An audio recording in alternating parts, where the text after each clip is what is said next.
नमस्कार, मी हिंदूराव पवार, निवृत्त सहसंचालक आणि आपण पाहत आहात यूट्यूब चॅनल अधिकारी कर्मचारी मार्गदर्शक।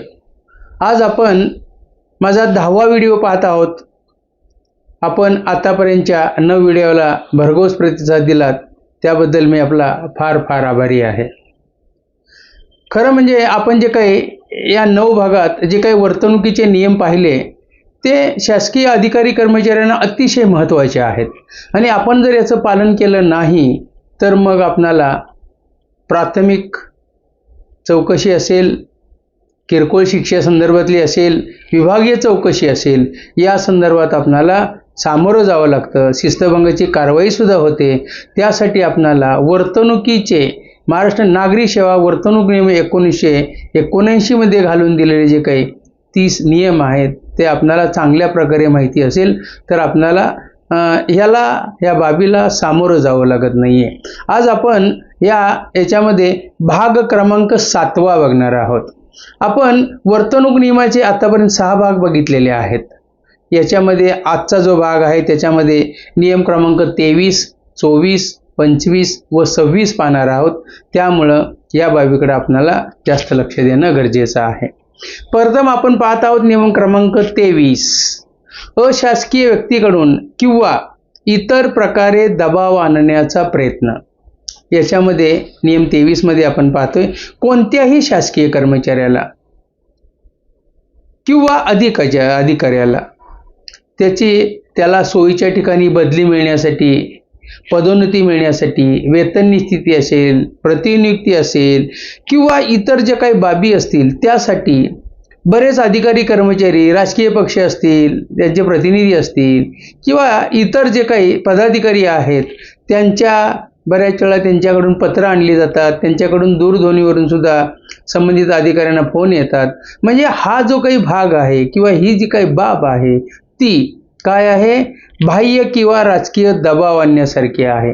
त्यामुळं कोणत्याही कर्मचाऱ्याने वरिष्ठ प्राधिकरणावर राजकीय किंवा बाह्य दबाव आणता कामा नये असं स्पष्ट केलेलं आहे आणि जर कोणी असं आणलं तर मग त्याच्यावरती शिस्तभंगाची कारवाई होऊ शकते असा भाग आहे।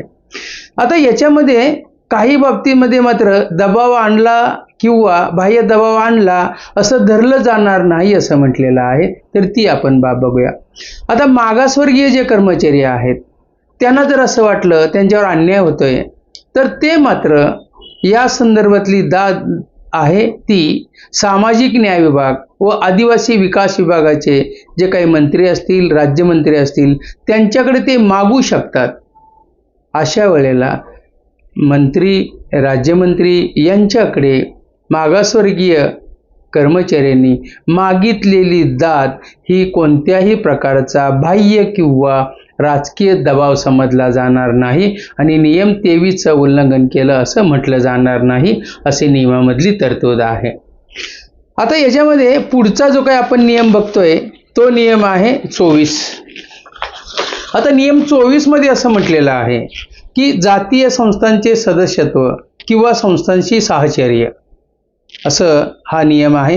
या नियमामध्ये काय म्हटलेलं आहे तर कुठलाही शासकीय कर्मचारी त्याची जी कृती आहे त्या कृतीमुळं किंवा त्या कृतीद्वारे तो धार्मिक, जातीय, वांशिक, प्रादेशिक विभिन्न जे काही जमाती आहे त्यामध्ये तिरस्काराची भावना, द्वेषभावना चेतवली जाणे अशा कृतीमध्ये तो लेखी भाषणाद्वारे किंवा कुठल्याही कृतीद्वारे स्वतःला गुंतवून घेणार नाही अशी नियमामधली स्पष्ट तरतूद आहे। पुढचा आहे नियम 25। नियम 25 मध्ये त्याचं असं आहे हेडिंग, कुठलाही शासकीय कर्मचारी शासनाच्या पूर्व मान्यतेशिवाय स्वतःचे नाव ग्रंथालय, रुग्णालय, शाळा किंवा सार्वजनिक संस्था आहेत, रस्ते आहेत त्यांना देणार नाही आणि कुटुंबियाचंही नाव तिथं देऊ देणार नाही अशी या नियमातली तरतूद आहे। बऱ्याच वेळेला कसं होतं की क्रीडा स्पर्धा असतात, मग त्या शहरातील असतील, ग्रामीण भागातील असतील आणि ह्या क्रीडा स्पर्धामध्ये जे काही जिंकणारा संघ असेल, खेळाडू असेल त्यांना आपण ढाल देतो, करंडक देतो, बक्षिसे देतो, पदक देतो, चषक देतो। तर हे जे काही उद्दिष्ट आहेत या उद्दिष्टांशी कर्मचाऱ्याला किंवा त्याच्या नातेवाईकाला तो तशी कृती करू देणार नाही अशी नियमातली तरतूद आहे. याच्याशिवाय त्याच्यासोबत राहणाऱ्या कुटुंबाला किंवा कुटुंबातल्या कुठल्याही व्यक्तीला किंवा त्याच्यावर अवलंबून असलेल्या कुठल्याही व्यक्तीला आपले नाव जोडण्यासाठी तो अनुमती देणार नाही असा नियम नंबर 25 आहे. या पुढचा आपण नियम बघतोय, नियम क्रमांक 26, विवाह विषयक करार करणे. आता याच्यामध्ये कुणाशी लग्न करावं कुणाशी नाही हे तर आहेच ज्याचा त्याचा, पण शासनाने काही नियम केलेले आहेत आणि ते वर्तणुकीचे नियम असे आहेत.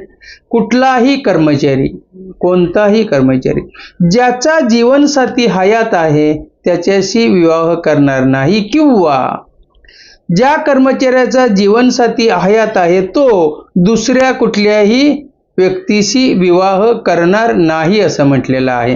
पण आपण बऱ्याच वेळेला बघतो, लग्न झाल्यानंतर समजा त्यांना अपत्य नाही झालं, मूलबाळ नाही झालं, तर मग तो दुसऱ्या लग्नाचा पर्याय स्वीकारताना लग्न करतो.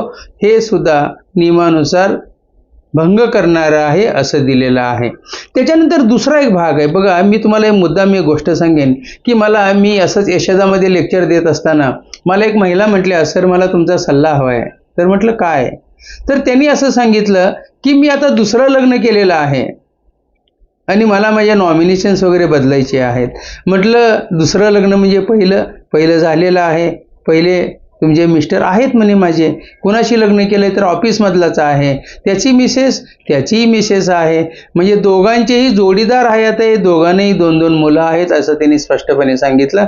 मॅडम म्हटलं नियम क्रमांक 26 मध्ये प्रमाणे असं बिलकुल सुद्धा करता येत नाही, त्यामुळं तुमच्यावरती निश्चितपणे कारवाई होईल. आणि तसंच झालं, पुढं त्या दोघांनाही शासनाने अगदी कठोर शिक्षा दिली, लक्षात घ्यायचं आहे. तर असं करताच येत नाहीये. पण काही बाबतीत ज्याला आपण पर्सनल लॉ म्हणतो, म्हणजे व्यक्तिगत कायदा, उदाहरण द्यायचं असेल तर मुस्लिम समाजातलं जे काय आहे त्याचं उदाहरण देता येईल. त्यांना मात्र समजा त्यांच्या कायद्यानुसार, मोहम्मेडन लॉनुसार असा जर समजा त्यांनी विवाह केला तर शासन काय करील, त्याला मंजुरी देऊ शकेल असं म्हटलेलं आहे. याच्या पुढे जाऊन आपण असं म्हणतोय, जर समजा परदेशी नागरिकत्व असणारे जे काही महिला असेल, मुलगी असेल, त्याच्याशी समजा केलेला विवाह करायचा असेल तर त्यांनी शासनाला तात्काळ कळवलं पाहिजे असं म्हटलेलं आहे. आणि हे नाही कळवलं तर मग शिस्तभंगाची कारवाई त्याच्यावरती होऊ शकते अशी नियमातली तरतूद आहे. दुसरं, द्विभार्या प्रतिबंधक कायदा आहे, तोही लागू आहे, लक्षात घ्यायचं. त्यामुळं सगळ्यांनी याची काळजी घ्यायची. दुसरं, जेडीचे एक GR आहे 3/11/2008चा, यामध्ये असं म्हटलेलं आहे, दुसरं लग्न केलं तर कदाचित सेवेतून काढून सुद्धा टाकण्याची कारवाई होऊ शकते. त्यामुळं आपल्याला नियम जो काही 26 आहे, विवाहाविषयी करार करणे, या संदर्भात वर्तणूक नियमामध्ये ज्या काही बाबी घालून दिलेल्या आहेत त्या सगळ्यांचं आपल्याला पालन करावयाचं आहे, हे लक्षात घ्यायचं आहे. हा जो काही व्हिडिओ आहे हा तुम्हाला जर आवडला असेल तर तुम्ही सबस्क्राईब करा, लाईक करा, फॉरवर्ड करा आणि त्याच्या कॉमेंटसुद्धा करायला विसरू नका. यापुढच्या 11व्या व्हिडिओमध्ये आपण निश्चितपणे भेटणार आहोत. वर्तणूक नियमाचे माझे अजून 2-3 व्हिडिओ तरी निश्चित होतील, त्यानंतर मी दुसऱ्याकडे वळणार आहे. तोपर्यंत आपण इथं थांबूया. धन्यवाद.